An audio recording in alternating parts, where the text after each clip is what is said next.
One of the senior foresters was a friend of mine, and I explained the mystery to him. The following week we both set out in search of Elzéar Bouffier. He was hard at work, about 20 kilometers from the place where the official inspection had taken place. I was right about my friend, the forester.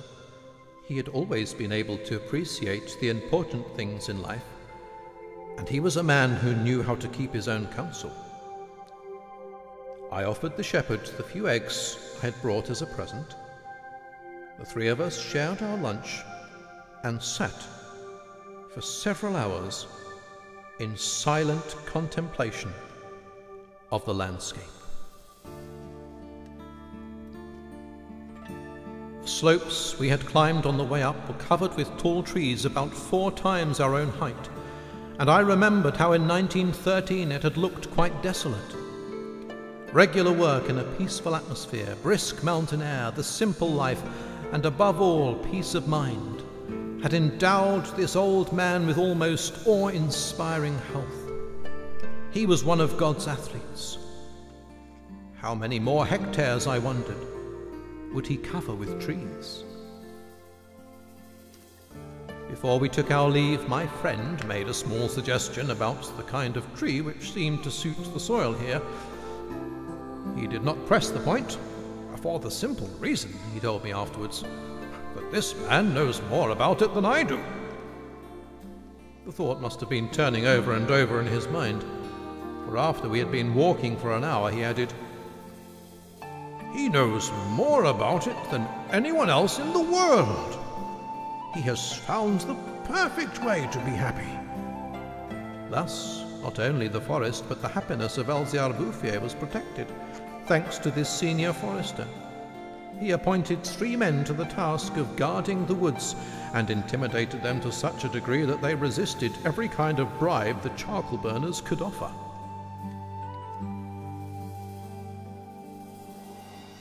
The only serious danger to his work arose during the Second World War. Automobiles at this time were powered by wood-burning generators, for which there was never enough wood. Cutting was begun among the oaks of 1910, but they were so far from transportation routes that the whole enterprise proved financially unsound, and it was abandoned. The shepherd knew nothing of all this.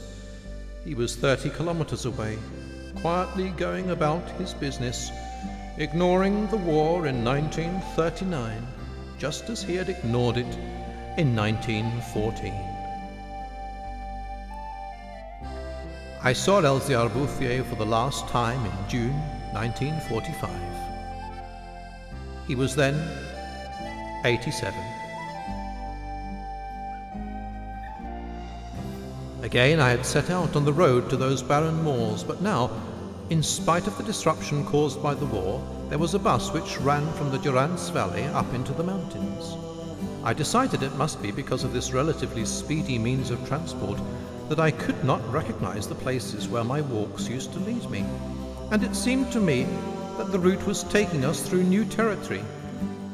It took the name of a village for me to realize that I really was in the region that was once deserted and in ruins. The bus dropped me at Vigon. In 1913, this hamlet of no more than a dozen houses had 3 inhabitants who set snares to make a living. They were wild creatures who hated each other and who were physically and morally not far removed from primitive man. Surrounding them were the abandoned houses overrun with nettles.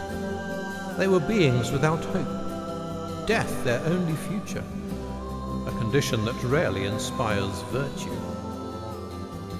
Now, everything was different, even the air itself. Instead of the harsh, dry winds I remembered, there blew a gentle breeze, filled with fragrance. From the mountain tops came a sound like rushing water. It was the wind rustling through the forest.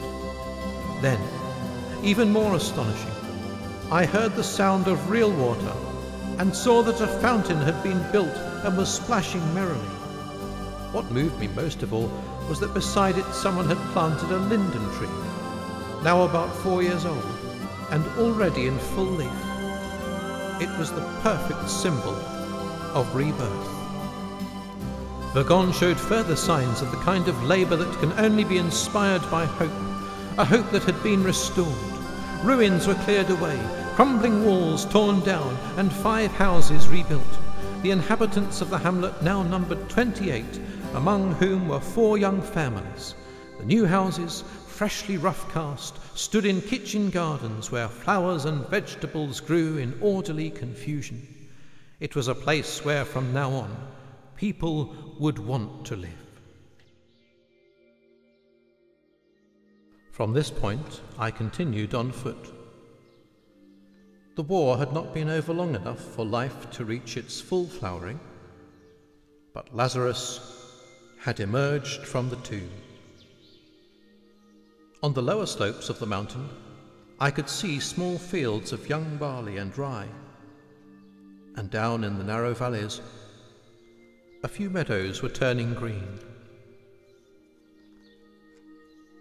It has taken only 8 years since that time for the whole countryside to glow with health and prosperity.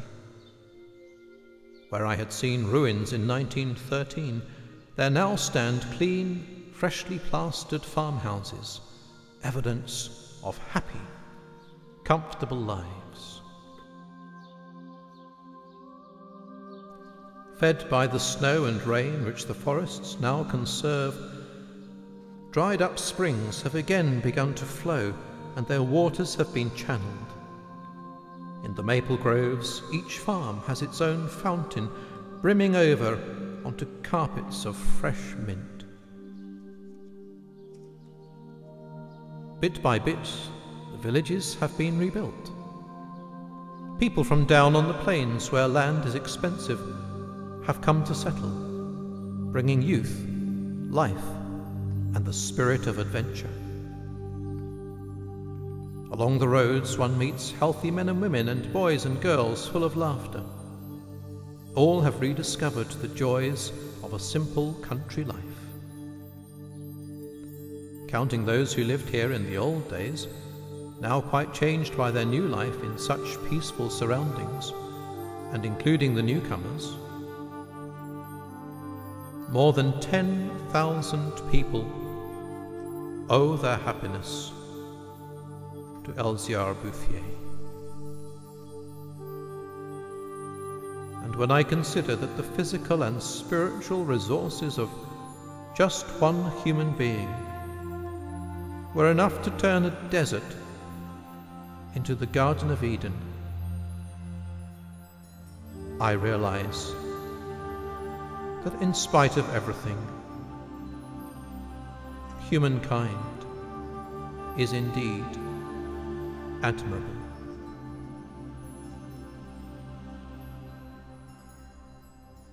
But when I think of all that it took to accomplish this work, the passionate determination, the steadfastness, the unfailing generosity of spirit,